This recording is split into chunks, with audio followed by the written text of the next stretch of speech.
a neat layout. But then, It's a neat layout. he called me up, he's like, where are the codes So, say?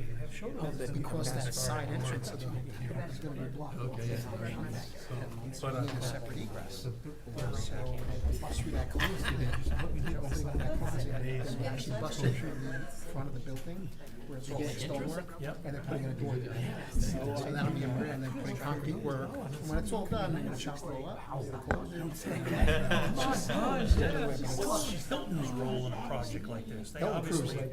yeah. Hilton has to approve the design. We went 3 or 4 times with Hilton because they wouldn't approve a lot of the designs we wanted to do, because their concern is they didn't want guest windows on guest windows.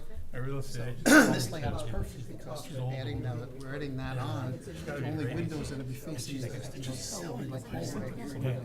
It's not guest windows come out the side. So it's a smart continuation.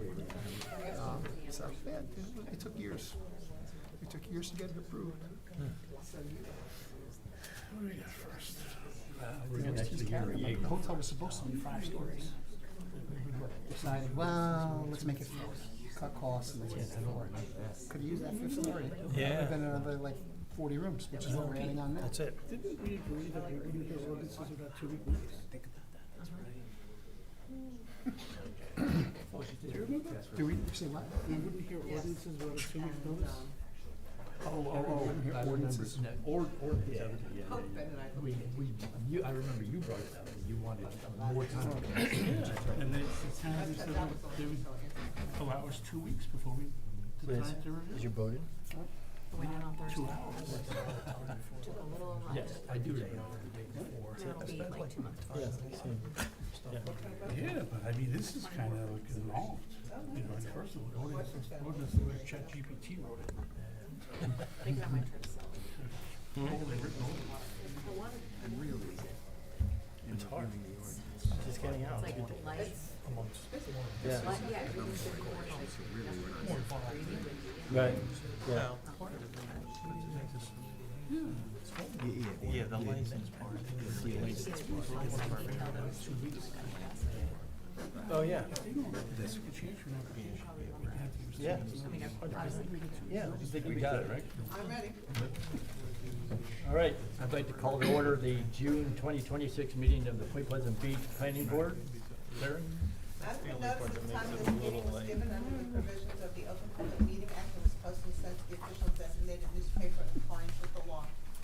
Roll call. Councilman Reynolds. Here. Mr. Richings. Here. Vice Chair Pisano. Here. Chairman Bixby. Here. Mayor Vitale. Here. Mr. Calderon. Here. Mr. Mercado. Here. Ms. Gross. Here. And Ms. Mills present. First, your initials are listed if you can vote on May 11th. Minutes. Could I have a motion? So moved. Second. Mr. Richings. I was not at that meeting. You weren't? I was not. Mr. Calderon. Yes. Ms. Gross. Yes. Ms. Mills, yes, and Chairman Bixby. Yes. And we have 2 sign reviews this evening, and we'll start off with Jaeger Lumber. Troy? You have the sign in the packet. You can come down to the table. You have the sign in the packet and zoning officer's determination on why it was referred here. State your name, please. Troy Frederick. And swear in. You should. Can you raise your right hand, please? Do you swear or affirm and testify out there before this board will be the truth, the whole truth, and nothing but the truth? Yes. Please, let us know what you're planning. We're just looking to put this sign on the building so people know where we are and who we are.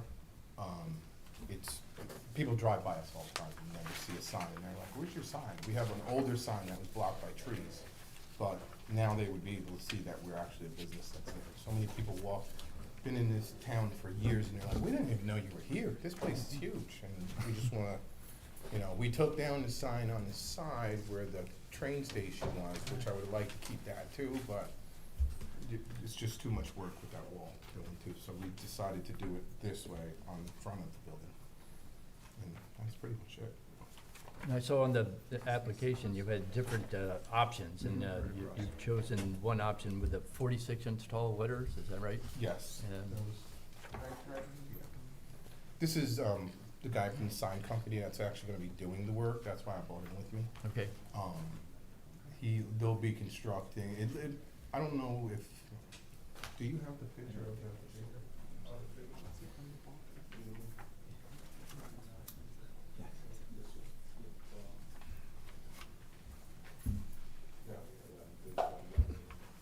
How much often is this one?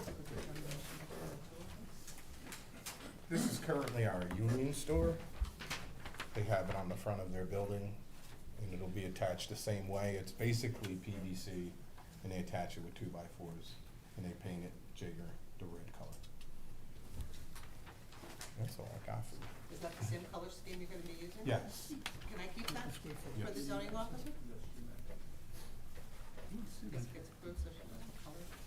I thought I saw And somebody. and there's an existing sign there that's lighted or not lighted, or what is that? That sign is so old, the lighting doesn't really work in So there, is that going to go away, or, we haven't decided yet. You know, It I says hate- here you're replacing it.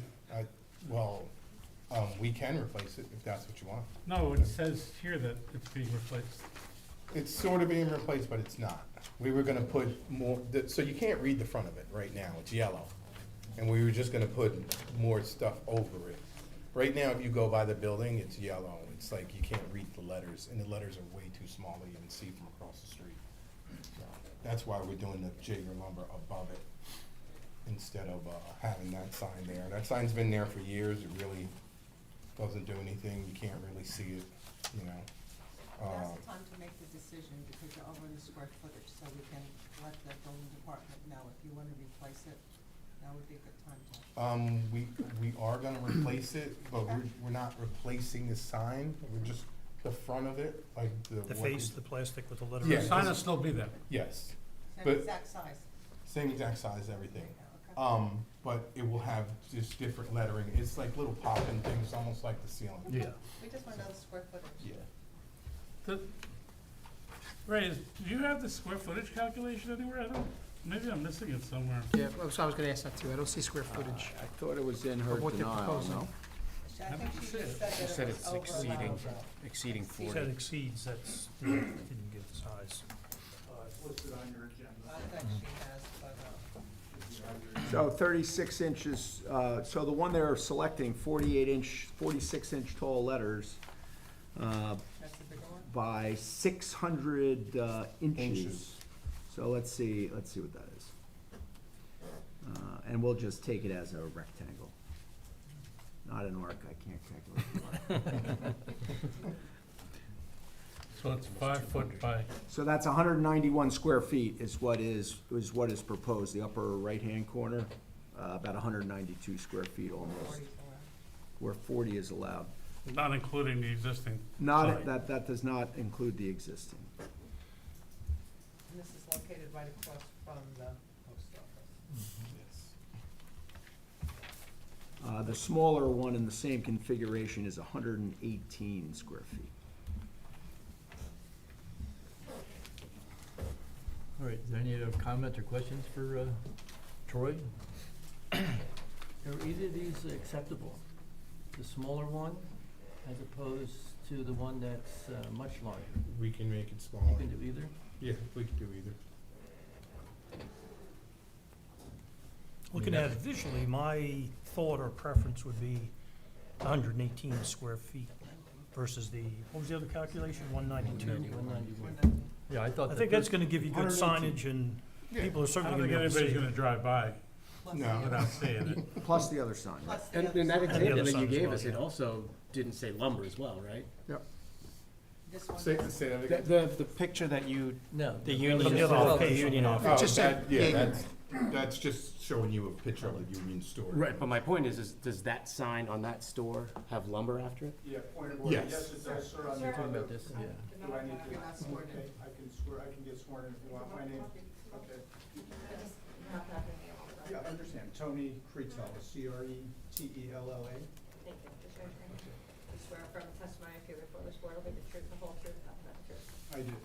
Yeah. The other side of the entrance does say lumber, exact same configuration. So it says Jaeger lumber. So it would be this one that you sent us. Would be the, Yes, sir. I was simply saying that because if you just had the Jaeger on there, then Be a lot Yes. smaller.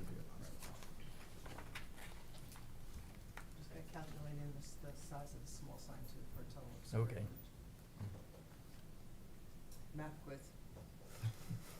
Well, I can't calculate that. What do I want the picture? we did. Do you know the size of that I sign? can't do that. I believe that's 4 foot high by 8 foot wide, so 32. So that's 32. But that's a 32 square guess. feet.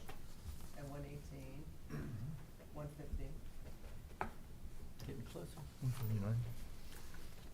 so the total square footage of both signs. So there's no signage on the, western wall now, right? No, That's a mural, right?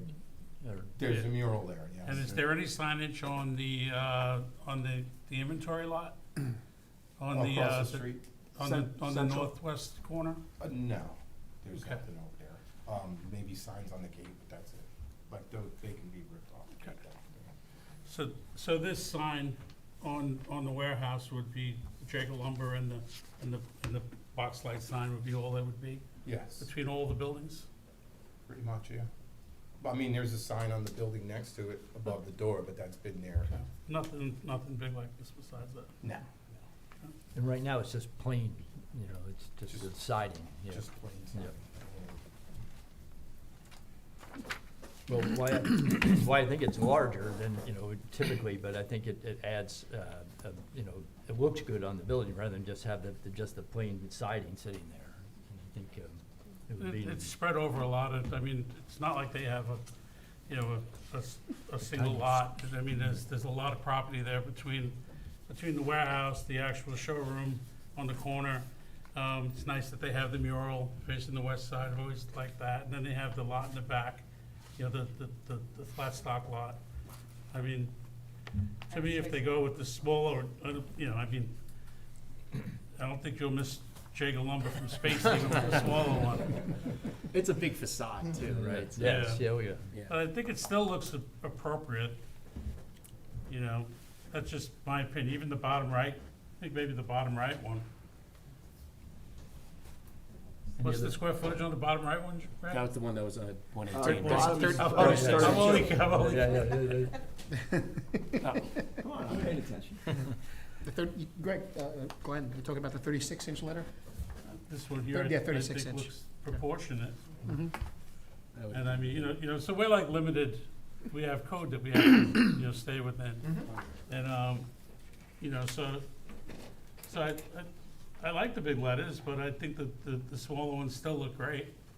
And, I think it's a fair compromise. You know, it's still over 100, well over 100 square feet without the flat box, the light box. 118. That's just my opinion, and based on the amount of square footage they have overall, you know, for the business, I don't think it's inappropriate to allow them to go that far over on the square footage. Any other comments? These are scaled, right, to the building, yes? Like that's what These it's pictures are basic- scaled, yeah, yes, that's okay. what it would look like, with maybe a photo anomaly here and there, but that's pretty good representation of how it would look on the building. And yes, we have to say it's not wood-like, but it does have lumber, so. So, if there's no more comments, I would entertain a motion for, either approval or denial of this application for the 36-inch tall letters. I'd make that motion, 36-inch tall letters, Jaeger lumber, and maintaining the rectangular. Is that roughly acceptable 4x8. to you There's guys? 150 square feet. I'll second that. Motion by Mr. Richards, second by Vice Chair Pisano to approve the Jaeger lumber sign, both sides totaling 150 square feet. Councilman Manos? Yes. Mr. Richards? Yes. Vice Chair Pisano? Yes. Mayor Vital? Yes. Mr. Colville? Yes. Mr. Ricardo? Yes. Ms. Rhodes? Yes. Ms. Mills, yes, and Chairman Dexter. Yes. Sign approved. Thank you so much. Thank you very much. Thank you, Have a good night. Appreciate your time. I'll Thank let you. Kristen know in Amy. the morning, so you can get going. appreciate it, thank you. And Outback isn't being represented, it was pretty de minimis. So, you wanna take a look at it? I've looked at it myself. I like what they're proposing. I think it's an attractive improvement to the entrance to the building. I think based on the recommendation of our So, code enforcement and zoning official, I think we should look to approve that. Yeah, I think it looks great. I'll make that motion to approve. I'll second that motion to approve. Councilman Ramos? Yes. Mr. Rubin? Yes. Vice Chair Pisano? Yes. Mayor Vitale? Yes. Mr. Calderon? Yes. Mr. Mercado? Yes. Mr. Rose? Yes. Ms. Mills, yes, and Chairman Bixby? Yes. Object sign approved, and next will be ordinance 2026-18, reviewing ordinance regulating ferry communication services. So, before we start, we're gonna hear some comments from our engineer regarding this ordinance.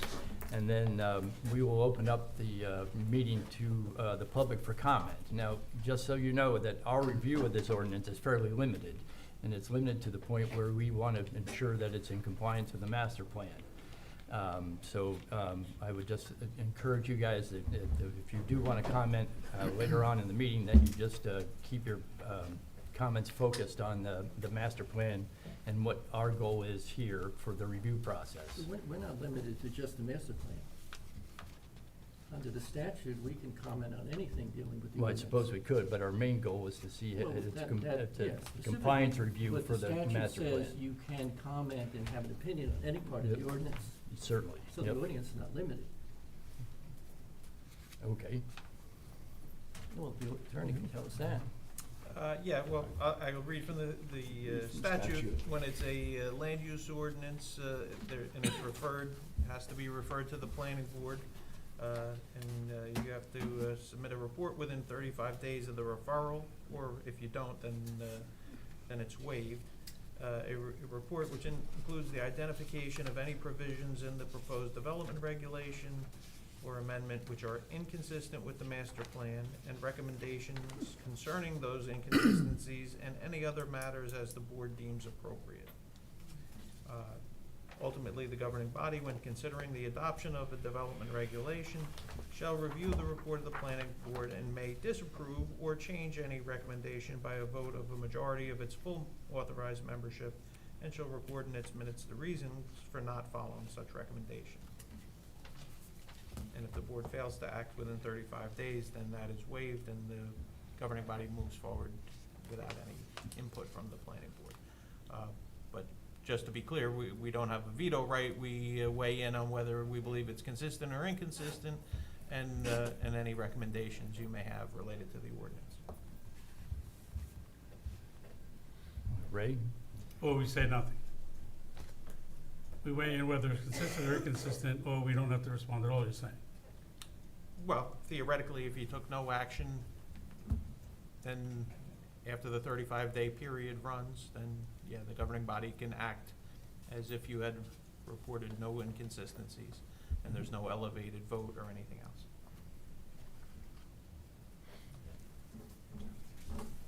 All right. Okay. So, as Mr. Montenegro said, in accordance with the municipal land use law under section 26, the powers of the planning board to review development ordinances and determine their consistency with the master plan ordinance 2026-18, regulating ferry commutation services, is before the planning board tonight. This ordinance outlines in several sections the regulations for adoption of licensing commuter ferry commutation services by outlining licensing requirements, what the criteria is, what the application requirements are, fees, noise, insurance, penalties, as well as clarifying section 19-9.7 of the borough's development ordinance titled MC Marine Commercial Zone, which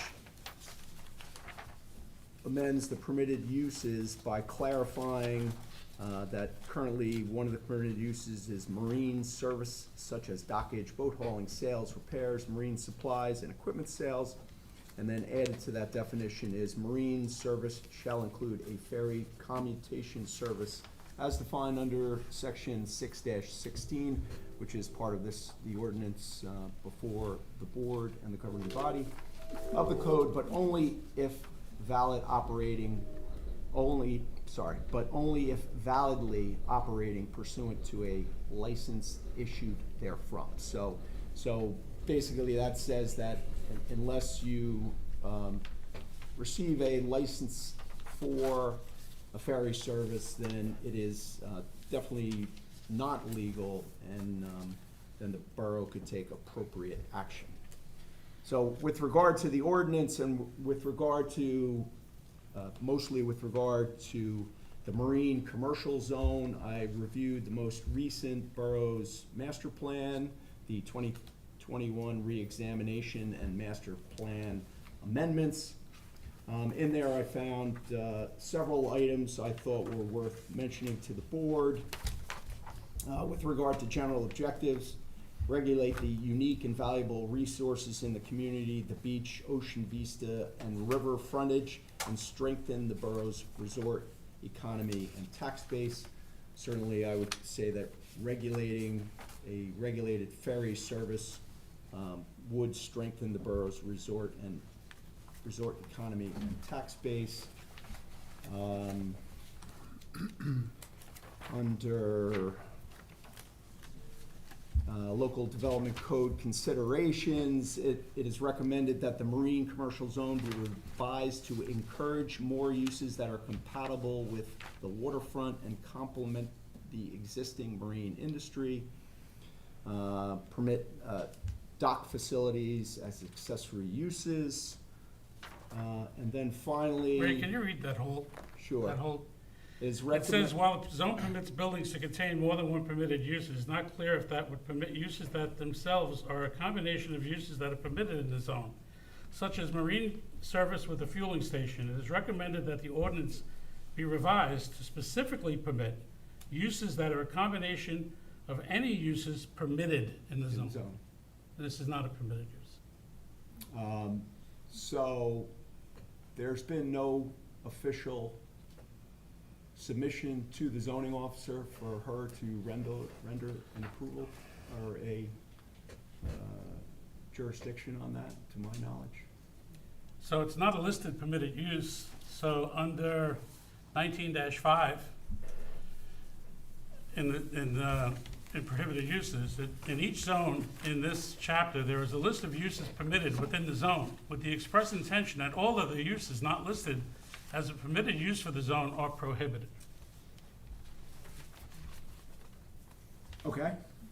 So it's not a permitted use. Well, so I think. Currently, you mean? Currently. Currently, but. Well, so. So the ordinance essentially, that we're asking to comment on overrides the process that we're here enlisted to uphold. We're here to hear applications that don't fit the bill, basically. I don't know how, if there's not a ferry, there's nothing that says that you're taking people from a boat to a dock or anything like that, anywhere in the permitted uses.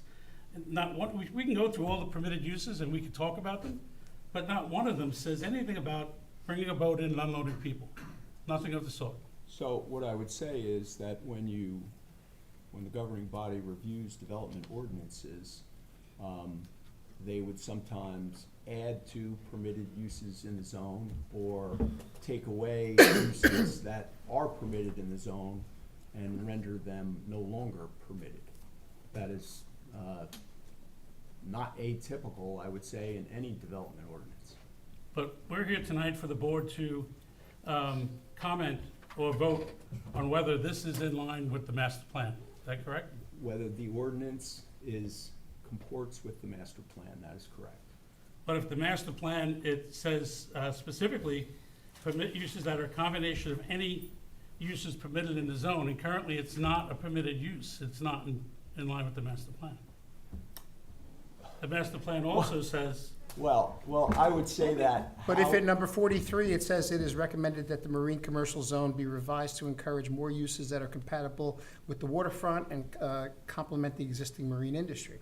Yes, Wouldn't but that- read wouldn't that- the extension of that Mhm. says revised to specifically permit uses that are a combination of any uses permitted in the zone. So I would ask the question then, how could any use that is not currently specifically permitted become permitted? Because you're saying, well, it's not permitted, so Wouldn't it therefore come we for can't say variance? it's consistent because it's not permitted. Well, then But- how can I make it permitted if But it's wouldn't not they come permitted? for a variance? So the planning board does not hear use variances. No, The no, I'm planning not board saying hears it's the site planning plans board. and subdivisions. It would come before the Use Board of variances- Adjustment. Use variances go before the Board of Adjustment. However, from time to time, the governing body does weigh in and consider whether their ordinances, their development ordinances, are current with typical uses. So, within the last several years, the borough that is, has permitted recreational retail services in order to try to revitalize the downtown. So, the golf simulators were not inherently permitted, but they were made permitted uses in order to try to encourage more foot traffic and revitalize the downtown. Gazebos. That's not just a change in a retail use? So, no, because, and we're getting off topic, because services were not permitted, so it's not you're not selling an item. I'm not walking out in buying a good, therefore the ordinance had to change to accommodate that. And alls I'm doing here is pointing out sections of the ordinance which I think support the uses within the marine commercial zone. And to the effect that you read the paragraph B, while the zone permits buildings to contain one or more permitted uses, it's not clear that it would permit uses that themselves are a combination of uses.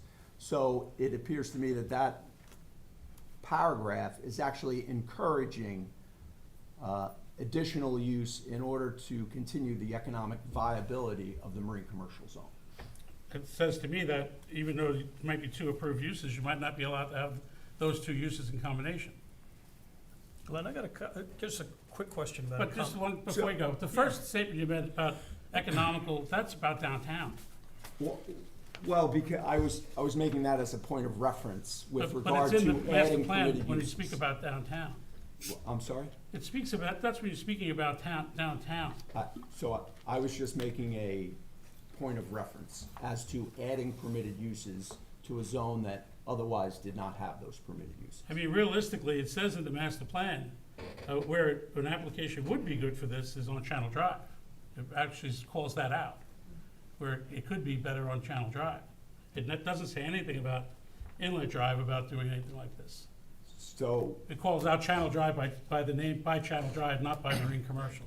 so what I would say is the ordinance is regulating and licensing ferry uses and then permitting them specifically where they were otherwise perhaps not specifically permitted, or some would argue that they were under the broad definition. Now I lost my second point. But this would look to be a permitted use in the marine commercial zone. So the overall, point is, right? yeah, so my point, Councilman, was that this is with regard to the marine commercial zone. This is not an application for a specific locality for the ferry service, although everyone knows where the ferry service is proposed to operate. This is an ordinance that affects the licensing of ferry commutation services, as well as specifically allows them as permitted uses in the MC zone. Is that similar to the gazebo ordinance that we I think previously in the year? it's not really, and this is more of a use base, like what is permitted or what is not permitted, and it doesn't quite rise to that, but yes. So gazebos were not specifically permitted accessory uses. So then how do we regulate those that are not specifically permitted with regard to, you're permitted to have sheds, again, we're sliding over, you're permitted to have sheds have regulations as to height and size, detached accessory garages have regulations as to size and height, so where does a gazebo fit into that, right? So that's why, and people were desirous to have them, we felt it was a typical accessory structure, so that's why you allowed them. So Pete, you had something? Glenn, your comment earlier about the zone doesn't say anything about dropping off and picking up people by boat as a permitted use. But in the marine commercial zone, there's boats that do it day in and day out. Private charter boats, people park and on, go out, come back hours later. So are they? You got Water- water, water water, taxi. water taxis The water as well. taxis and other things? You got other things. I don't know, I mean, I think we're only asked to evaluate whether this is in line with the master plan. And I'm Right. reading, the master plan says that we should continue to vigilantly enforce our building codes. And I'm reading the agree building with that. codes, and the building codes are very clear. If it's not a listed permitted use, it's a non-permitted use. And the master plan says that we should allow flexibility in expanding the marine commercial zone by allowing combinations of permitted uses. And, yeah, I get the economic downtown has nothing to do with with this zone. I mean, I guess. I don't really see I'm kinda, I'm a little taken back at why this was such a rush again. We discussed last year about getting 2 weeks' notice on any variances for review, ordinances for review. And now I got this today, when I got home, I get this, and I had an hour and a half to go through some quick stuff. But it's another, mad rush at what looks like a ChatGPT ordinance, but, I feel like it's just another loophole to get around going before the boards. And so I'm a little insulted about it. And I feel like it's kind of weird that we're gonna sit here, we're gonna vote on an ordinance that bypasses what we're supposed to be doing. That's my opinion. It's not about, I like ferries, honestly, I don't mean to offend anybody. I think the ferry's done properly, it'd be great, especially if I could go there and come back on it. But I take offense at changing the process and looking for loopholes. And I don't like things that are rushed. If it's a good idea today, it'll be a good idea at another meeting. And I mean, somebody commented to me that it takes too long to go before the boards. I mean, this isn't a new idea. This has been around a long time. I don't know about the Board of Adjustment, but we don't have any applications tonight. We didn't have any last month. I know it wouldn't come before us. I don't know about the Board of Adjustment. But certainly, if they had followed the proper process, it could have been done properly. The public could have had a chance to comment on it. It could have been done safely. I mean, there's a lot of issues I would challenge on that. We should have seen a site plan. But I think this is just a bum's rush at getting around, to get something approved more quickly than it should be. But that's my opinion. And as I said, I'm a little offended that it's just such a rush, and I feel like they're trying to get around the boards. Any other panel member have a comment or on this? All right, at this point, I'd like to open up to the meeting to comments from the public. If you could just step forward, state your name and address, and just let us know your thoughts on this issue. Are we gonna read that letter that was sent to us, or what are we doing with that? Anything? Well, I think we could let the minutes reflect that Karen distributed an email, via email, a copy of an email sent from the residents of Inlet Drive to the mayor and council, to the planning board members today. Karen, I printed it out. I have it if you need it. Okay, yeah, I thought that a resident would come and probably enter it into the record. Okay. Sean, please. 62 Inlet Drive. You swear affirm the testimony that you give before this board will be the truth and nothing but the truth. All right, two basic things. I built my house over there 2 years ago. It took a year and a half for me to get my permits, come in front of you folks, get it all done, back and forth, and thousands of dollars. I see this in a few weeks getting done. My house that I built affected like 2 neighbors. 500 people, and my understanding is the ferry's booked, its first trip. It's not. Well, you can't get tickets on it. I can So- comment on this, Ben? Sure. There's 77 people coming on Friday and 45 right now tickets sold going back on Sunday. It doesn't mean anything, it's about the capacity, we're supposed to plan for the worst-case scenario. Which is 500 people on as well. I don't know how many. That's, my understanding, it's 500 people that the boat holds. So, I think this is being rushed through, and it's just not right that I had to do what I had to do. When I did 500 yards, 50 yards from this thing, and I had to go through this whole giant process, and these people apparently don't.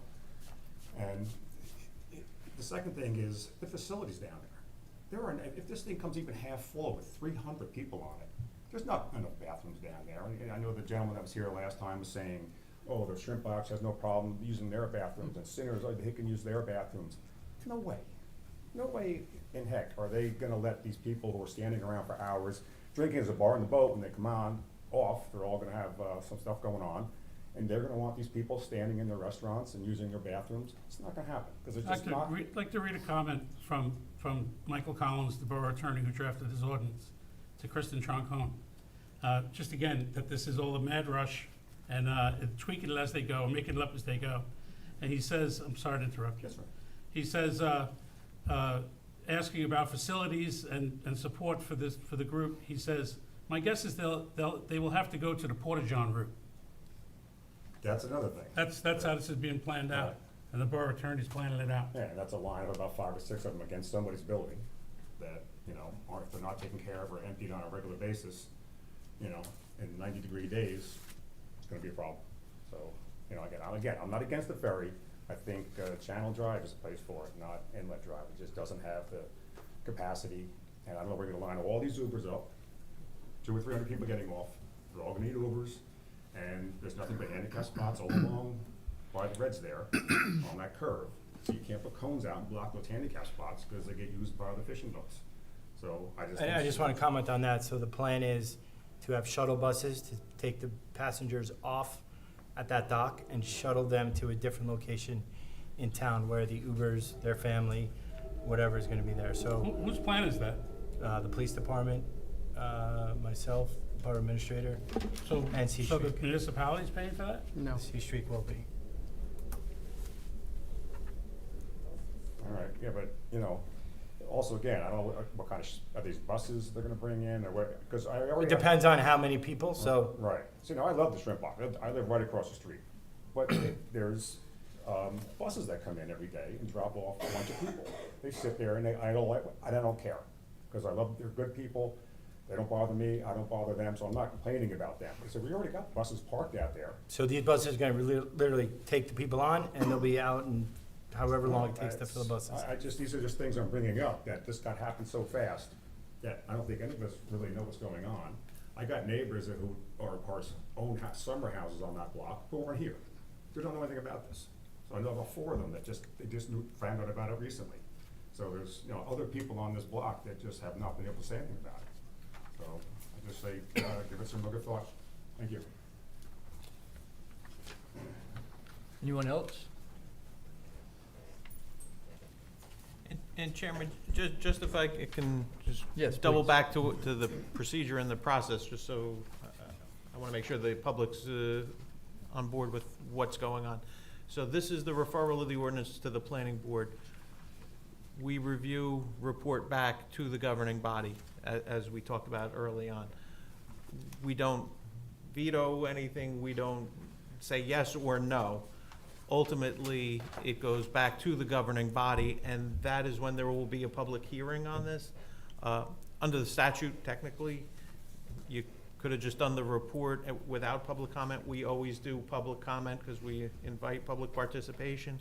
But I just want everybody to understand that that's the public hearing on the ordinance would be when it goes back to the governing body for second reading. So obviously, we invite the public participation, but I just wanted everybody to understand what that process is.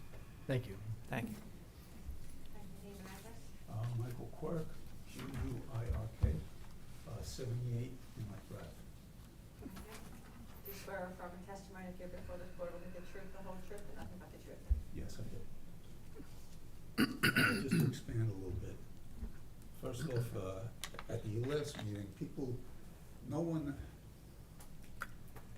out of all the people that spoke in favor of the ferry, not one of them lives on Inlet Drive. except for Mr. Cleary, who has a vested interest in this. Anyone that sits out in front of the house, at least once a day, there's a car going the wrong way down the street. And maybe once a week, there's an ambulance. There's a lot of people I know that go to the shrimp box, elderly people. I mean, I'm 69, I'm getting up there myself. This is unsafe. I don't care if you have 500 people loading up on buses. Not everyone's gonna get on a bus. There's gonna be people getting on, wandering around. And the other side of it is when people go there, someone has to drive or drop them off. They're not gonna say, oh, this is a specific area, and if you don't get on the bus, you're not getting on the ferry. If you pay for a ticket, you're getting on there. Another thing is, I believe that if this happens on Inlet Drive, the town is opening itself to massive liability. If you know, we've already had some safety concerns, and God forbid there's an accident or something, you know, the safety safety concerns have been ignored. Besides that, like you say, this whole thing is rushed through. If I wanted to build a house, or my house, knock it down, and I'd knock it down, put up a foundation, and say, oh, sorry, you know, now I want to build my house. It's not right, and it's not fair. It's not fair to the people that live up on Inlet Drive, and it's not fair to the rest of the community. Thank you. Anybody else? Please. John Monticello, 619 Lynn. Do you swear affirm a testimony you give before this board will be the truth, the whole truth, nothing but the truth? Yes. I'm just here to put a little context in this. Everybody keeps saying that this is rushed, this is rushed, this is rushed. The C Street I got was, the variance today. okay, everybody was at C Street and Bill Cleary were under the impression, as they said in the first meeting, that this would be a permitted use. But they would still need site plan. They would need a site plan, so I'm just gonna talk on the All use right, so variance let's see, because. if it was permitted use, they would need site plan review. Yeah, but a Okay. permitted use, everybody keeps saying it's not a permitted use. Oh, I- I'm reading out of the master plan and out of Yeah. the code. The- I'm the- not making it up. Yeah, the So first. who told them it was a permitted use? The first thing in marine commercial zone is, the very first thing it mentioned is dockage. The very first thing it mentioned is dockage. And I did a little math between all the charter boats, the River Belle, all the Gambler, all the charter boats, all the six-pack charters, all the other ones. In Point Pleasant Beach during the season, we have 1,900 passengers a day, boarding vessels and disembarking vessels. 1,900 a day. And Sea Streak is doing 900 for the whole season.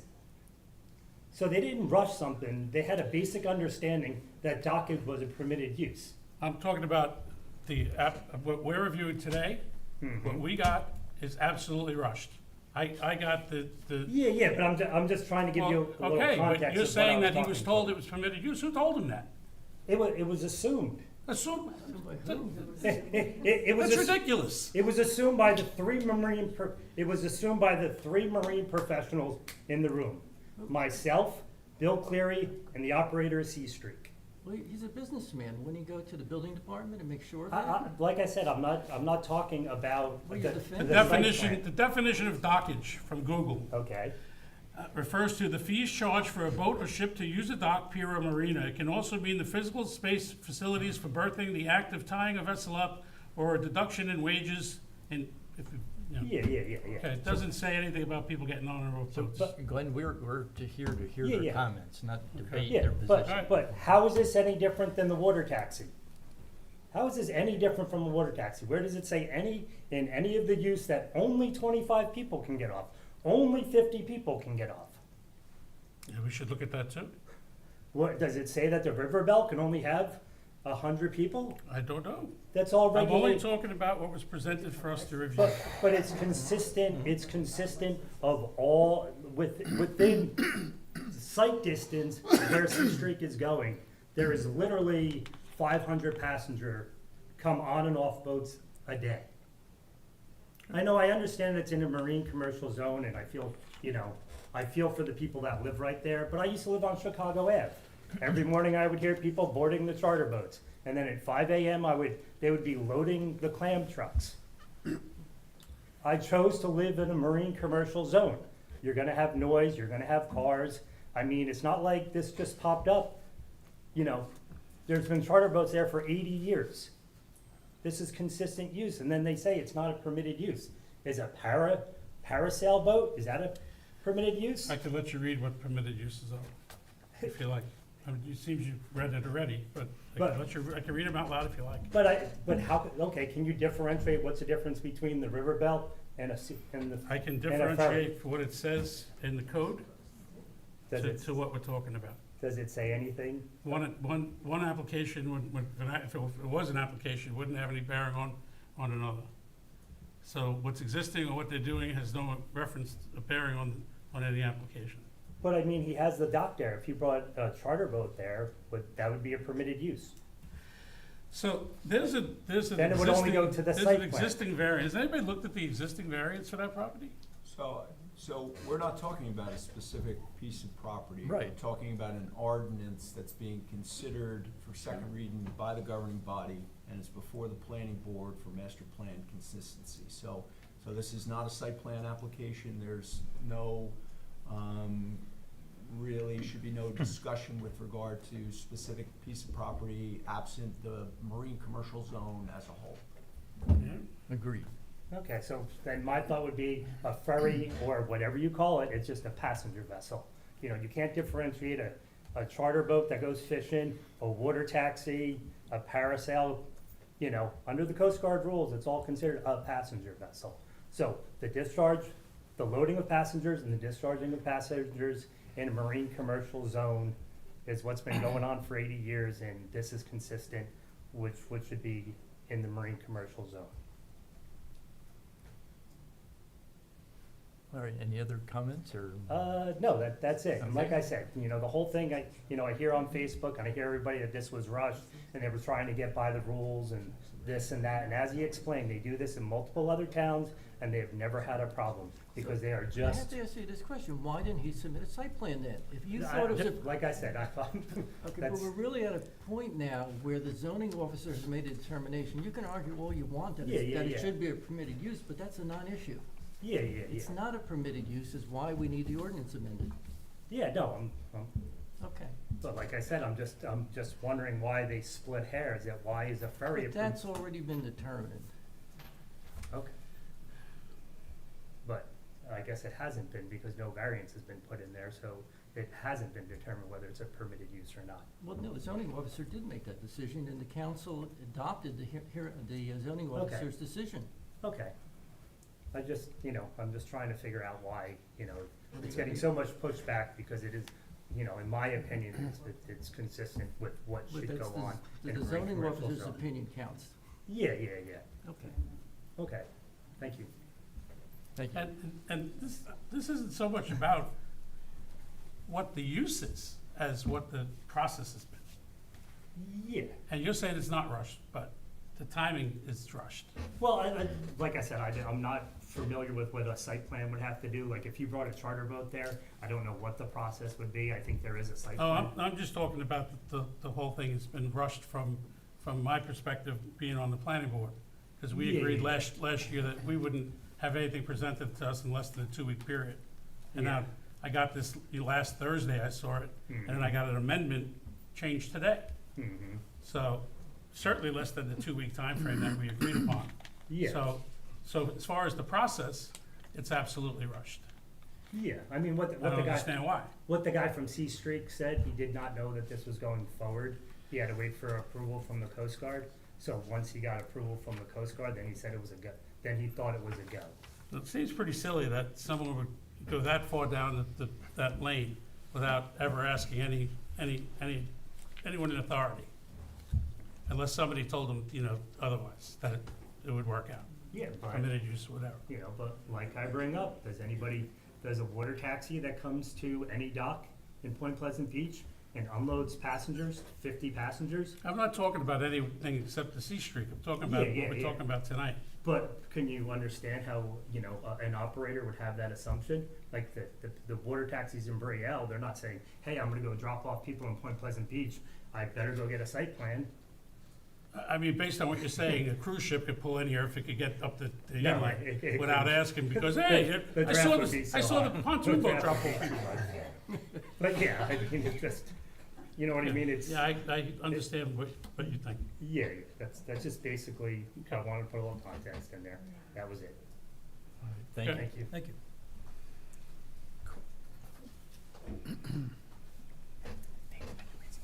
Oh, okay. I think she was first. Christine, like, 68 Dillon. Spell your last name? R-I-C-C-A. Thank you. Do you swear affirm the testimony I give before this board will be the truth, the whole truth, nothing but the truth? I do. Good evening, and thanks for having us. We appreciate the opportunity to be heard.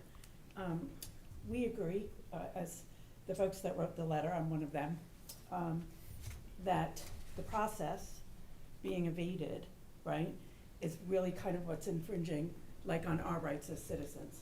Because our faith is in you and the planning board to not only look at what's good for the person or the private citizen that's profiting by this, but that the impacts to the rest of us. And our faith is that your considerations and proper planning take into effect all of safety, security, all of those concerns. So we would ask you to not vote to give the council the approval, and maybe recommend that they really should go back and visit the process and do it correctly, as all of us would be responsible to do. It's the responsible thing, right? Based on all of the safety, security, all of the issues that you've heard, right, in regard to life on that street, et cetera. I'd like to make another comment in regard to the letter. There's a piece in the letter that has some recommendations of things that we would look to have put in place at bare minimums. And I don't want that to be misconstrued. That is not to be misunderstood as a this for that, or if we get these things, you know, it would be good. That was simply put in there to ask everybody for the bare minimum. Should this wrongful decision be decided to give it temporary, the safety, traffic cameras, the safety and security that we asked for, et cetera, in there, is simply, it's not a negotiation, and I don't want it to be misunderstood that way. It was simply put out there because we feel like if we're foregoing the planning board and the proper process, then somebody has to speak for what should be most important and hopefully not be overlooked. So great that the ferry's coming in 2 weeks, great. So we have 45 tickets and not 500 sold today. We already did test runs. This seems to be being fast-tracked, right? We're talking about all of that. That's happening. I don't see anybody walking the neighborhood, doing maybe a little bit of a feasibility study, if you will, anything like that, for what's really going on there, you know? Just the amount of people that bike ride, and you guys know all this, but you don't live there, you don't see it every day. And as far as all of the other marine commercial comments that are being made, as far as fishing boats and all of that, et cetera, these are well-planned organizations, right, that have their own parking, their own facilities. They're not impacting, it's not foot traffic, it's not parking on yellow curbs, it's not handling 500 people at a clip, are not getting on and off the Norma K, for example. It's not happening. The street, including Mr. Cleary's property, is over capacity right now on any given weekend with restaurant traffic alone. His property, which is the planned property for the exodus, and it's not so much as the drop-off, if everybody's gonna be shuttled and all that. Leaving is probably the bigger concern when the ferry's a few minutes late and all that other stuff. Feasibility studies haven't been done. There should definitely be traffic cams if this is going to be fast-tracked in the next 2 weeks, so that it's properly looked at. And that's about it. Thank you for hearing it. We appreciate you. Thank you. Thank you. Dave?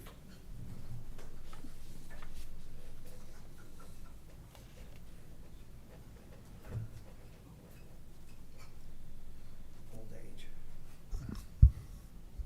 God bless microphones. Dave Cavanaro, C-A-V-A-G-N-A-R-O,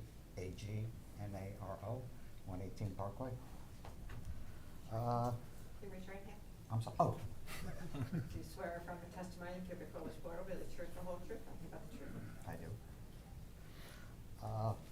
My concern with this ordinance is that it undermines the master plan. One of the key features of the master plan is site plan review, and this ordinance takes that right away.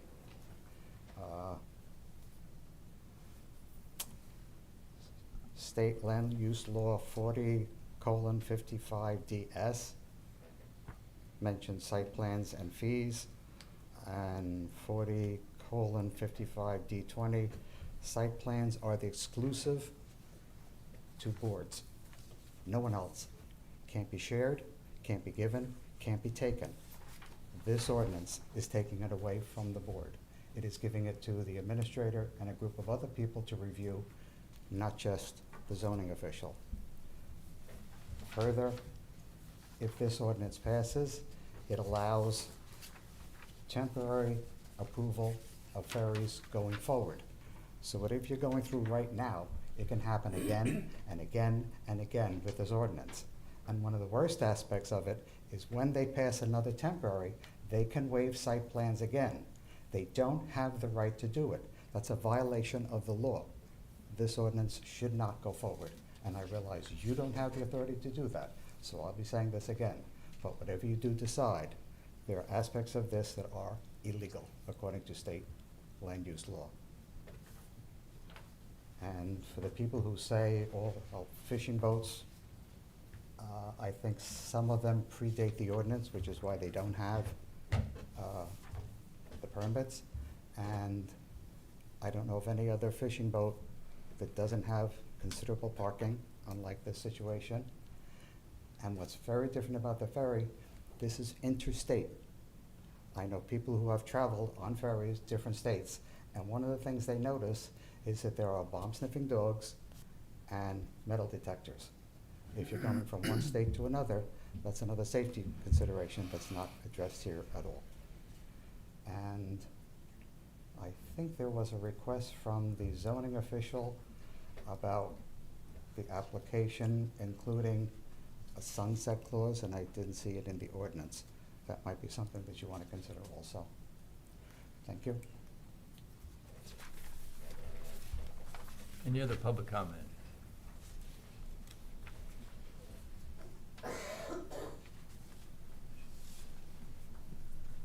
Hi, Marie Lauletta, Lauletta, 76 Inlet Drive. Can you raise your right hand? Oh, Do you swear or affirm the testimony you give before this board will be the truth, the whole truth, nothing but the truth?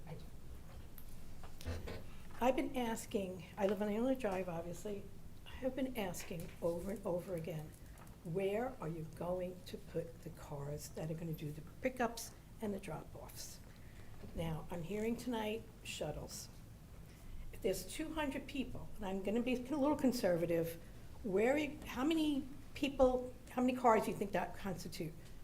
80, 70, 60? Where are we gonna put them? We don't have any street parking, keep in mind. So you might have shuttles, but people might say, I don't wanna take the shuttle. It's going the wrong way. I wanna go this way, or I don't wanna be, stuck in traffic on Ocean Avenue in the summertime. And so a lot of people, you can't force them to take the shuttles. People are gonna say, no, I'll have my friend or I'll have somebody pick me up. Where are you going to put these cars? We have no room. The area doesn't allow for a lot of parking. And with that kind of volume, you need to have parking. I don't know how else to say. You can't park by the Coast Guard. You can have Ubers, shuttles, point to point, people picking up their friends and family. Please tell me how you're going to solve the parking problem for these amount of people, and I think 200 is conservative. It's amazing that C Street has all this media out there, like this is a done deal. And it's putting the town and all of you in an awkward position. Because tickets are being sold, and there's media saying this is a great thing, especially from the real estate agents, and it hasn't even been approved yet. I don't understand that. It's like, so now they're trying to squeeze us to giving into them because they have all this media out. There's newspaper articles, there's TV shows about it. I don't know. Also, people coming off the boat. As you know, Inlet Drive's a narrow street. Some areas it's 3 lanes, some it's 2. You have one double parked car, could be a delivery truck, it could be an Uber, it could be whatever, it could be a resident. Or somebody dropping off, you're down to now 2 lanes. You don't have a lot of sidewalks. So now people are walking in the street. That's another less, now down to 1 lane. In the summertime and on the weekend, and again, we live there. It's like going in and out, weaving in and out between all the, the cars and buses, the delivery trucks, the Amazon, you name it. So many cars are parked. And a lot of times, even with the shrimp box, people go into one lot, it's full. They go to the next lot, it's full. They go to the next lot, it's full. And they're going back and forth because they're trying to get a parking spot because there's no parking. I mean, parking is such an issue. How you can't have a business without parking to support it is just beyond me. To a lot of people's points here, if we want to get anything done to our houses, do we say we want the C Street treatment? That means we'll do whatever we want, and if it's not such a good idea, the town will come and they're going to bail us out.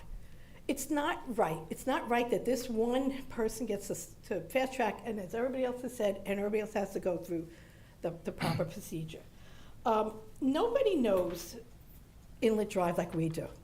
Your own blocks, you know what areas maybe have uneven sidewalks, or where water collects, or where not to, where it might be dangerous. We know our block. We know the intricacies. We know all the downfalls. If you want to know, come talk to us. We will tell you what the challenges are. We sit in front of our house. Yesterday, I went outside for air. 2 cars came down the street the wrong way. It happens all the time, and it's not even people's faults. They're coming off the bridge, and they think they can make a left. Besides, again, all these, if you had the opportunity to do a proper feasibility study, you would see all these things. It's not a good fit for Inlet Drive. It's best to be in an area that is wide enough streets for people to walk on, and where there's going to be parking availability. I'm sorry, this is just wrong project, the wrong space, in my opinion. Thank you.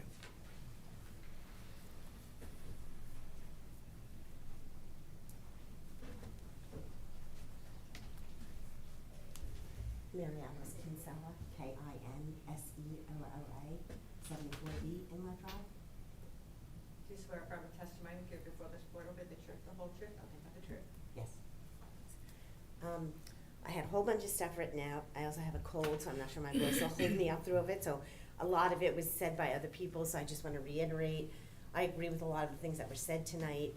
This seems to be at a very accelerated rate to accommodate someone who didn't want to follow the rules. To say that C Street didn't know that they needed to seek any kind of approvals from the municipality when they seem to be the biggest provider of ferry services in the area is a little bit hard to believe. I mean, it seems like this was fast-tracked with an expectation that it would be rubber-stamped, and everybody just went about doing what they felt they wanted to do, and there wasn't enough consideration given to how this was going to impact the location that they're choosing. I also want to say that, in terms of the other operations that are on Inlet Drive, they all have large parking lots where they have their own personnel on the parking facility, directing traffic, parking cars, ensuring that people are getting on and off. None of that is being done in the street or in the public right-of-way. So I don't know how you can compare this operation, which is potentially going to dump 500 people into one spot that literally has no parking, and the Cleary Red's operation hasn't indicated that they would even make that parking lot clear and available to pick up and drop off passengers. So the expectation has to be, all of this is going to be happening in the street. Same comment on the shuttle. I don't see how you force people to take a shuttle. People are leaving in the middle of a day on a Friday, taking a passenger ferry down to Point Pleasant, hour and a half later, they're gonna get on and you say, okay, now you're gonna get you on a shuttle, and we're gonna drive you 20 minutes potentially in the opposite direction where you go, so somebody can pick you up there.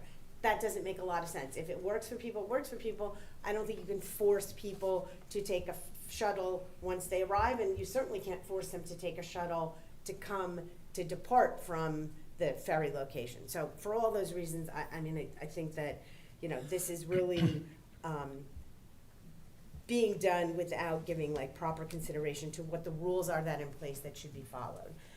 I wanted to address something specifically in the ordinance, and really, I believe some of it's already been talked about, but I just want to say it again.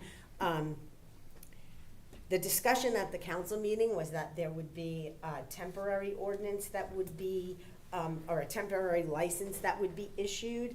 However, the section that drafts the temporary license it's not clear, and quite frankly, if you're reading it based on its plain meaning, none of the rules of the ferry operation apply to the temporary license, because the section starts out and it says, notwithstanding the terms of section 16.6, the town can issue a temporary license, and then the only thing and then it goes on to say that the holder of that temporary license would have all the rights available under 16.6, but it never says it has any of the obligations required under 16.6. So insurance, fees, none of that stuff, as this is currently written, would even apply to the temporary license. As was pointed out, the expectation was that there would be a one-time temporary license, but there's no such limitation in the statute as it's written. The temporary license is part of the statute and can be granted year after year after year after year if that's what the council chooses to do. It also specifically calls out that it doesn't have to follow site plan approval, but up in section 16-16(3)D, it says that for any license, including a permanent license, that it can be issued with the condition being there would be subsequent land use approval. So that essentially says any ferry license that's granted under this statute could be granted without the provider and or property owner having to get the appropriate approvals before that license is issued. Let's see what else. I guess some of the other troubling things about the license is there's no delineation of what needs to be included in the application. It just says that there's going to be an application created. It doesn't indicate whether licenses are going to be issued for a specific number of trips, a specific days of the week that the trips can occur, what the size of the ferries can be. Do we start at 500 and it's going so well it goes up to 1,000? It's 2 days a week now, but that's going really well, so now it's going to be 5 days a week. I mean, there does not seem to be any specificity at all in terms of like what's going on with the specific grantings of licenses. And I guess for me, the most troubling aspect of this, well, I guess there's two other points. One of the points that was raised at the original meeting that the township attorney said was that the temporary license would be issued with a notation that it could be revoked if it was determined to be a disturbance. That is not included in the statute. And there's nothing in the statute at all that talks about how this would be monitored on an ongoing basis. As we've heard many times over tonight, there's a lot of people here, especially people who live on the inlet, that don't think having this ferry operating from Inlet Drive is going to be an appropriate place for it. But how is that going to be monitored on a going forward basis? Say we allow the temporary license this year and the max capacity is 75 or 100 people, and that all seemed to run fine. The boat can carry up to 500 people. What happens going forward when it's 300 people or 400 people? And that's not going fine. There's nothing in this ordinance, there's nothing in the terms of the license issuance that says there's going to be a way to monitor that, and there should be subjective criteria for monitoring that. There should be provisions in this ordinance that indicate how this is going to be managed on a go-forward basis to make sure that it is something that is beneficial to the community, and I can see where it would be, but also not detrimental to the areas where it's operating from. So, I guess in summary, I'd like to say, obviously, I don't think that approving this change in ordinance without going through the procedures that are in place today really makes a lot of sense. It's not really fair to any of the people in the town who are required to follow the ordinances, and it's specifically unfair to the people on Inlet that are going to have to endure this trial run, which is really being rolled out on a, well, let's see if this works and how we're gonna manage it as it goes forward. Thank you. Thank you. Anyone else? Run through everybody. All right, so I'm gonna close the public section of this meeting and entertain comments from the board. I want to read another thing from the master plan under land use. It's called out to recognize the importance of protecting and stabilizing established residential and commercial areas of the borough, to separate those land uses which are inherently incompatible, and in those transition areas between zoning districts to encourage adequate traffic separation, buffering, and screening. In the reevaluation, they extended that to say, the objective continues to remain valid. However, it is recommended that the objective be revised for further clarity. And they wanted to read, to separate inherently incompatible land uses through context-sensitive bulk, use, and design standards and appropriate buffering and screening requirements. All that would happen when you came before the board. Any other member have any comments? Well, I'm all for a ferry. I do. I just think of Elaine Petrillo. She always used to quote, "Your poor planning doesn't create an urgency on my part." The criteria, it should be a criteria for a ferry. When they have use variances going forward, there's things that you want with it. What's the lighting on the property if the boat comes in? Where's the parking? Certain things that support the use. We could have got this application on. By the time he met, we have emergency meetings all the time. It could have been submitted and been reviewed and given the public a part to say that there could have been a traffic study. That's my feeling. I think I'm all for the ferry, but it's gotta be thought out. So. I just want to make sure I understand. So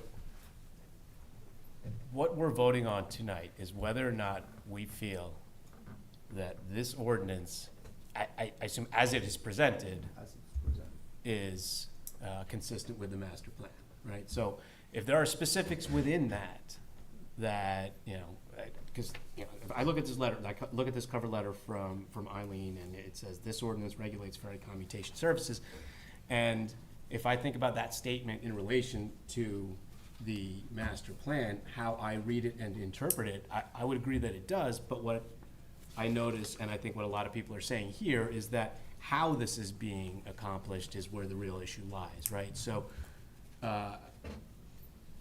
is this an all or none sort of scenario? Are we looking at this as it is being presented, and that is the only thing that we are No, I don't. gonna give us an opinion on? I agree with the zoning change, but I agree with the people that if I had this in my neighborhood, I would be upset. I think it does violate the master plan. The master plan specifically says the general objective is to diligently enforce the building codes. You can't do that without a site plan. There's no criteria for the ferry. But So, again, I mean, that's how they're right. approaching That's it, not that's what exactly the, right. what the intent Right. is, right? So the intent is to, The intent, I have no problem. In fact, I think it's a good idea to have. a right, ferry and service. but that's my point. Yeah, But That's the my way- point, is the that way what they're is trying to thinking be about the ferry. accomplished, I think, is what I would, Objective. So what what I would object to, How and they're what doing it. concerns me is the execution of how this is being done. That, I That's think, exactly. So- I'm not against the ferry or any other change. I don't agree with the lack of process to do it the right way. I think it just was a rushed And it a could have rushed been done thing, the but right we way. couldn't really address all the concerns of the public. And I think those and are the all safety valid, concerns. but what when we vote, if somebody makes a motion to vote on this thing, So, I mean, I think what we're gonna do is actually, I mean, we can, you know, say either yay or nay that it supports the master plan, but at the same time, we can issue a memorandum with recommendations for changes to the ordinance, which would include, say, site plan review would be required.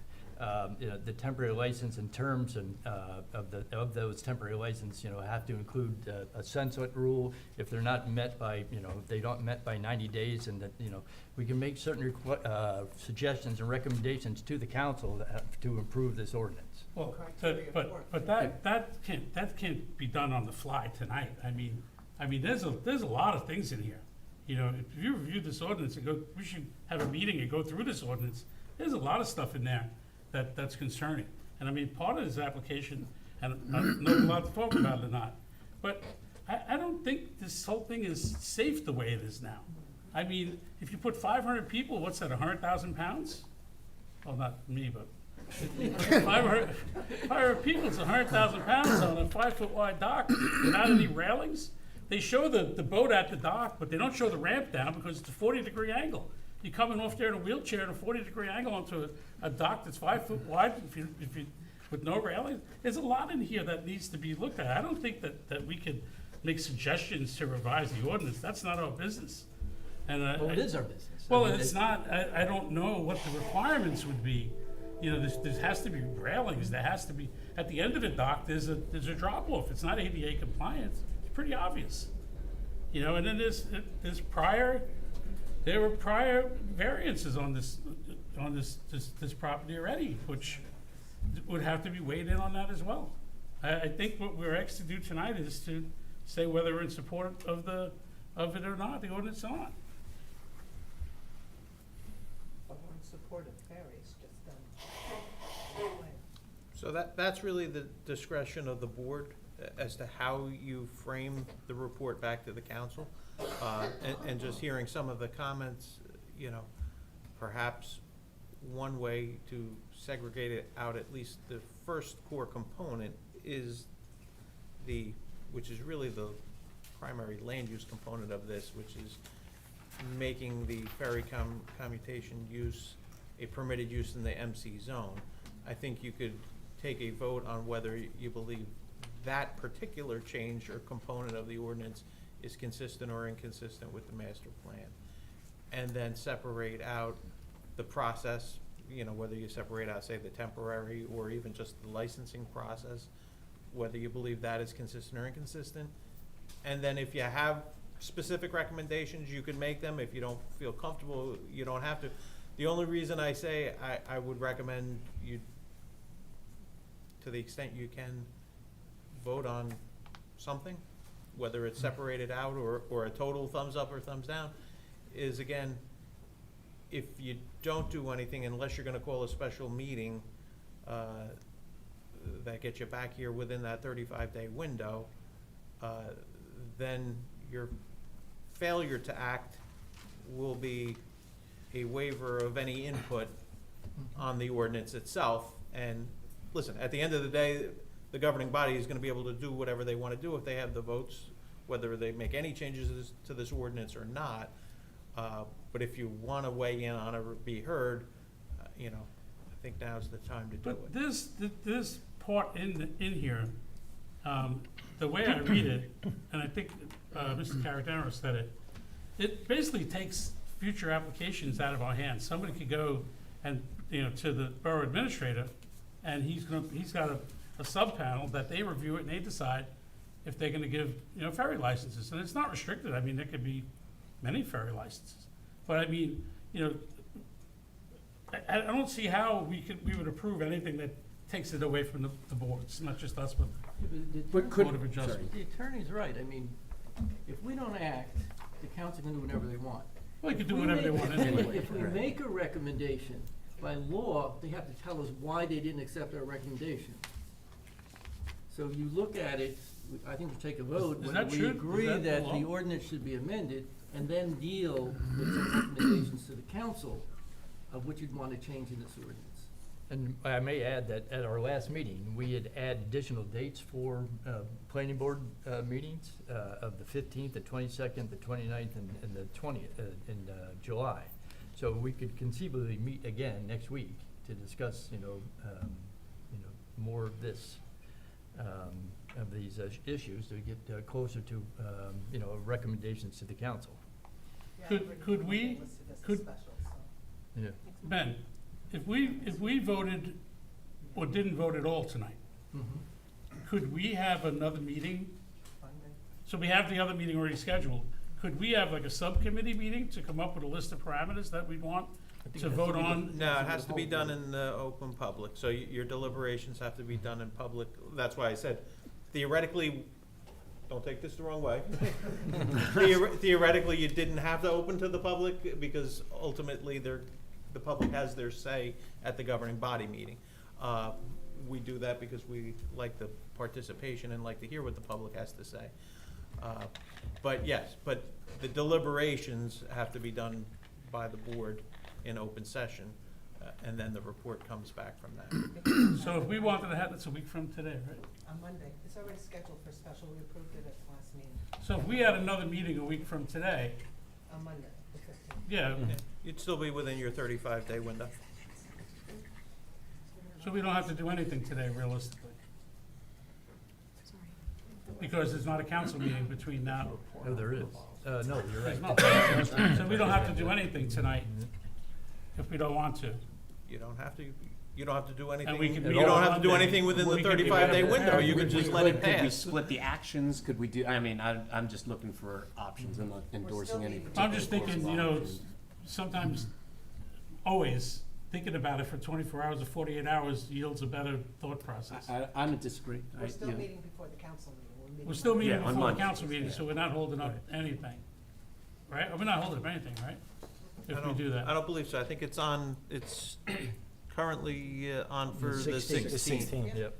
There would just have to be a report quickly done. Right, But they which, would have to get to the council before their meeting. well, let me just say about logistics. So normally on a regular ordinance referral, the report is not overly formal. Quite frankly, it's usually an email that the board met, and here was their, conclusion, consistent, inconsistent, any recommendations, or just in favor of, against. So that could happen. Now, in fairness, as you pointed out, that's a short turnaround window for the governing body, because to the extent you make recommendations, right, and they get it on Tuesday morning, they're gonna meet Tuesday night. So, not easy on their end for the turnaround, but I just put that out there from a timeline.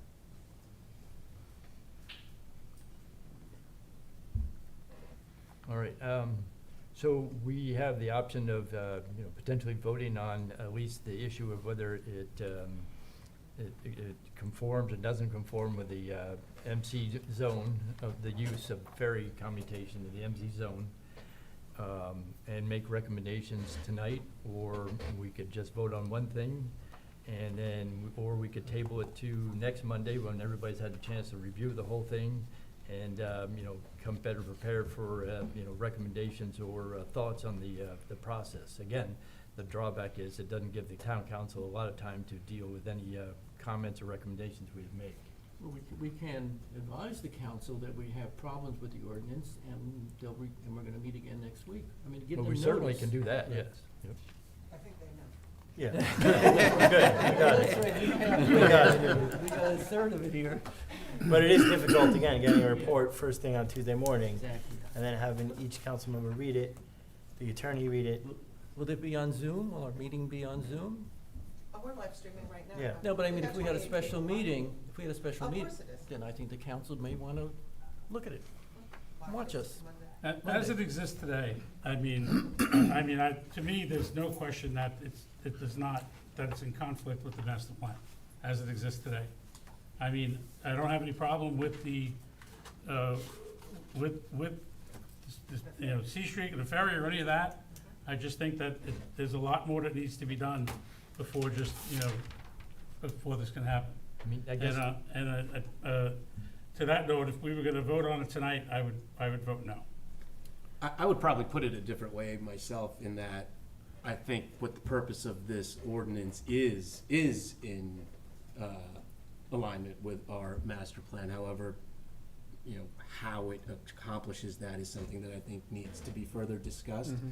And I honestly, I do think that if we put it to a vote of whether or not this was something that was consistent, what I'm hearing is I think people are saying that they're not opposed to ferries, and so I do think that that is something that we should consider doing. And if we want to meet in a week and make recommendations based on, you know, what we see and what we think are appropriate, so that you know, the powers of this board are not, you know, necessarily removed, then I think that we can do something like that. So sometimes before the zoning board, typically someone does something without getting an approval, they put a deck on, and they find out the deck is, you know, in a non-conforming location. So that puts a bad taste for a board member in your mouth because you didn't get approval ahead of time.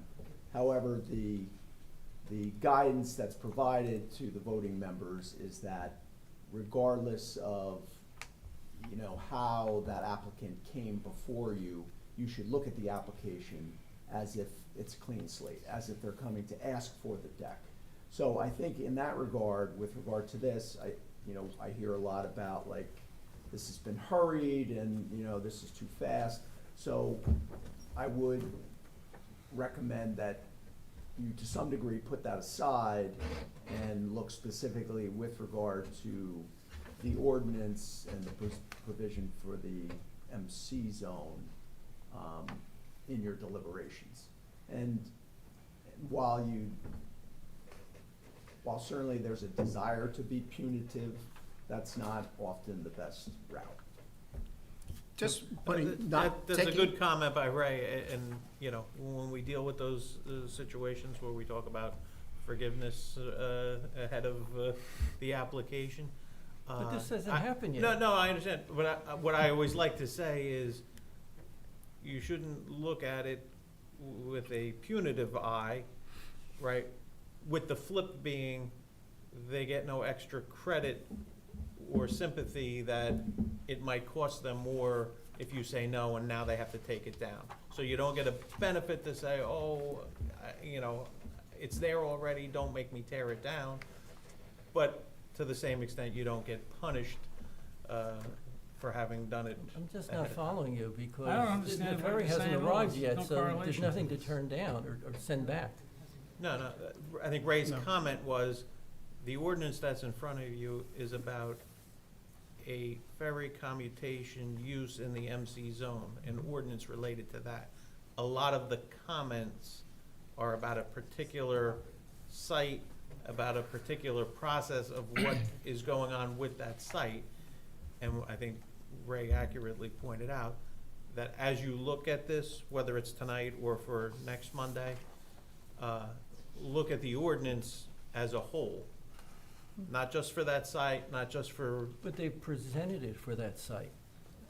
I understand, but if it gets approved, let me put it this way. If it gets approved and for whatever reason, financial or otherwise, that never happens, right? We've all seen that happen, right?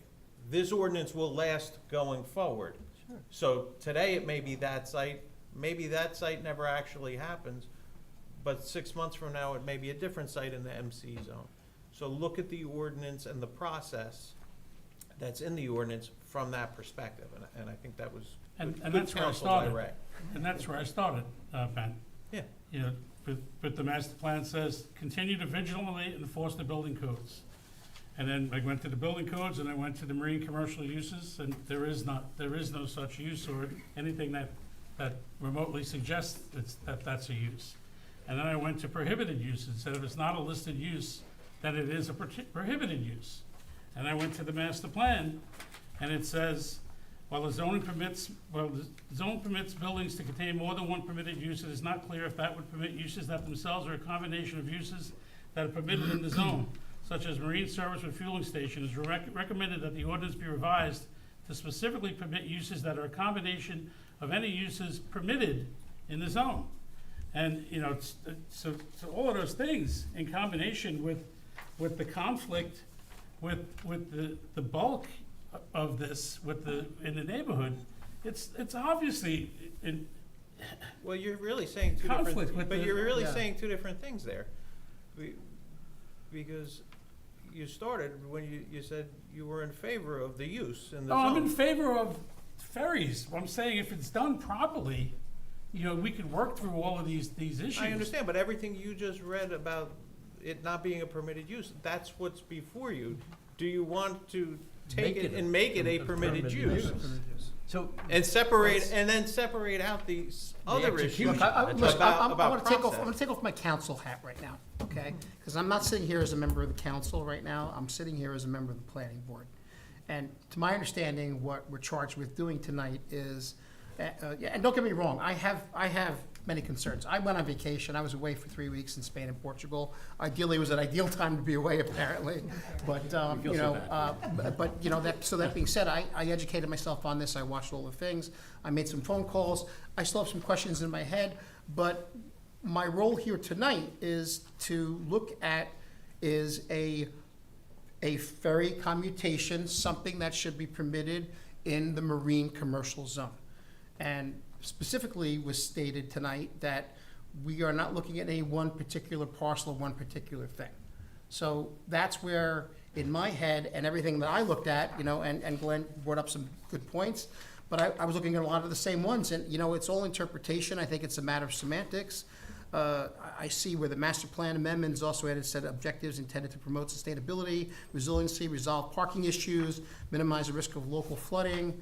To some of the ones that popped out at me were under parking objectives, promote pedestrian circulation and reduce dependence on motor vehicle transportation by That's for upgrading and downtown. expanding. What's that? That's for downtown.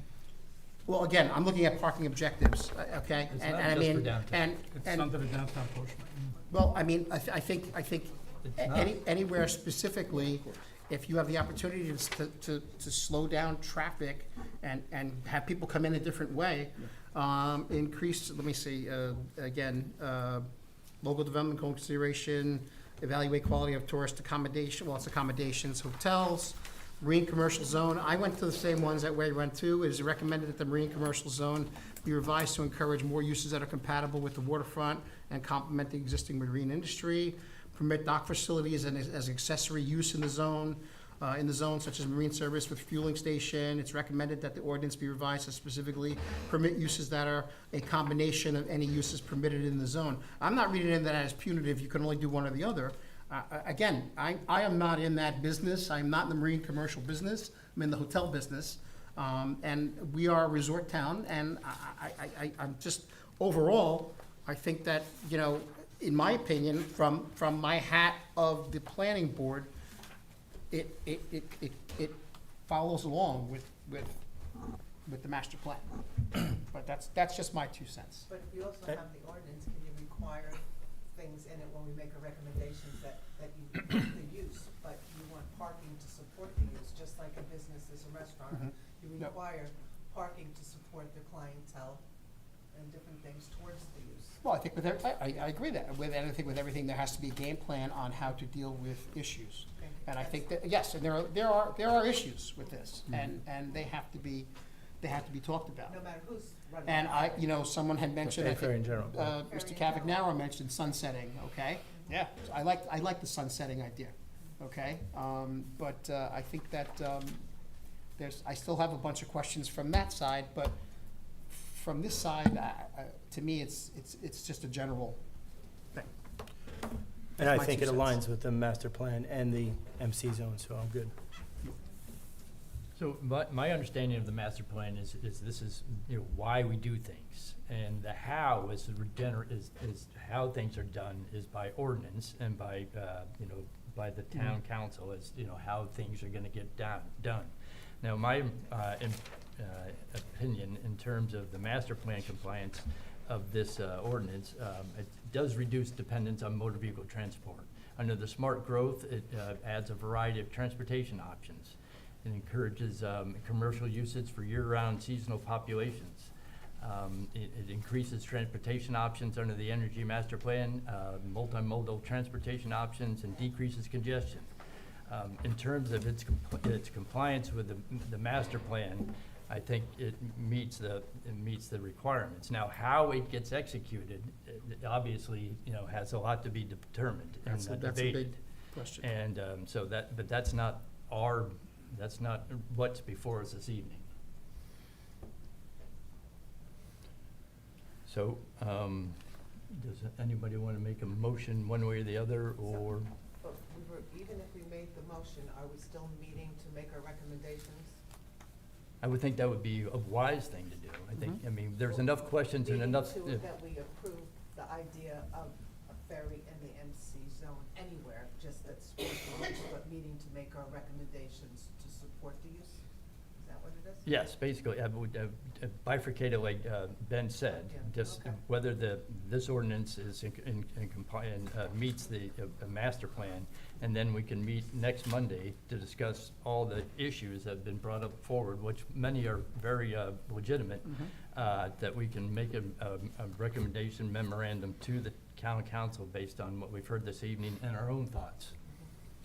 If we just said that we agree that we should have this amendment to the ordinance, and just end it there, and the rest of this ordinance we don't agree with, then they'd have to go for a site plan, they have to do everything they normally do. I mean, I don't know what else You we're gonna. you could do it that way as well, and then Without making any recommendations, just saying that. without That would be our specific recommendations, recommendation. but your recommendation All would we're- be all that we're you saying, don't we- agree we- with the. We agree with the amendment to the ordinance as to use, but Not as the do process. not agree to any of the other process. They should use the normal planning board process. If you want to make that a motion, I'll make a motion. Then we never do anything else. So what does that do, Ben? So you would allow it as so- an amendment to Hold that on, so- zone, but they So we're have to- saying we like ferries, but we want the process. But you'd Conceptually, have to we're come okay with in the as you concept. normally would if you needed a use variance, which they wouldn't if it's amended, then it would just be us with a site plan. So you'd have to do a site plan, we'd have to go. We agree that it should be amended to include that use, but we want the rest of the ordinance stricken and go through the normal planning board process. Okay. Did you make that, you're making a motion? I'll make a Motion motion. by Mr. Calderon. Was I'll second that. Second by Mr. Mercado. So is there any What more you said. discussion on the motion? Did you get that all, Ben? Mhm. Okay, I'm gonna make the roll call. There's no more discussion on the motion? So does that take away the temporary permitting? Everything. We had a motion. Well, and to be clear, our action doesn't Mandate. I know. approve, Council's supposed to vote on approve it. or Right. take out anything. It's our but if they don't accept our recommendation, they have to tell us why they didn't. Correct, and the only difference as well is the vote. So, the part, let's just take the part of the use where we say ferry use in the MC zone is consistent with the master plan. Yes. If that were the only part of the ordinance they went forward with next Tuesday, they would need a majority of a quorum, depending on how many people show up that night. The part that we find to be inconsistent, they can still approve it, Sure. but the approval has to be by a majority of the full membership, and they have to provide a reason for disregarding the recommendation. Is a motion and a second? There was, yes. We had that already, so I can just take roll call? Yes. We have all that then? Councilman. For the marine commercial zone, approving the use of ferries in the marine commercial zone. As a Like permit, ferries. as a permitted use. Yes. Okay. Mr. Richings, Yes. Vice Chair Fasano, Yes. Mayor Vital. Yes. Yes. Mr. Calderon, Mr. Mercado. Yes. Ms. Grubb. Yes. Ms. Mills, yes, and Chair Rubik abstains. Yes. Gee, why don't you start with that? We like that. I mean, does the public know what we just did? All right. Is there any more business to So come let's, before us? let's, I'm sorry, So, can- are we gonna meet on can we, Monday? can we explain to the public? Okay. Are we Did you meeting on understand? Monday? Are we still meeting? Hold on, We're hold still on, hold on. meeting. Wait a minute. So, what do you want to? did you want to explain to the public what we just did? Ben? Yeah, maybe if you want me to do it? Yeah, that'd be great. So the report to the governing body is that the change of the MC zone to allow for ferry commutation use in the MC zone, not on any particular property, but in the zone, is consistent with the master plan. So that change to the ordinance to allow it as a permitted use in the zone would be recommended as consistent with the master plan. The remainder of the ordinance, which lays out the process and the temporaries and transitional, they found to not be consistent with the master plan and recommend that it not be approved as part of that, as is. Now, that is just the report and the recommendation. Now the ordinance and the ball is back in the court of the governing body to either go forward with the ordinance as is, make changes, you know, that's ultimately their discretion and their jurisdiction. So they'd have to come before they have to give a site plan. What we're suggesting is they have to give a site plan and come before the board, you know, with the process. But then for the vote, it changes the vote on the council too, I think you were saying, right? So if the council wanted to go forward with the ordinance just as is, no changes, we heard the recommendations, we disagree with it. We agree with the change on the use, but we disagree about process, we like it the way it is. The vote on that part, the part with the process and the procedure, would require an affirmative vote of a majority of the full governing body. So depending on how many members were there. So there's gonna be the council public hearing next week. I suggest you go. So we're not meeting on Monday then? We don't need to meet on Okay, Monday, that's right. just checking. Maybe we should meet anyway. I want to thank the public for your input, and it's been useful for us. Thank you very much. And with that, I'd entertain a motion for adjournment. I'll motion to adjourn. Second. All in favor? Aye. Yeah, not so bad. A little longer. Yeah, you're right. 7:30? I still see how. Still have a meeting.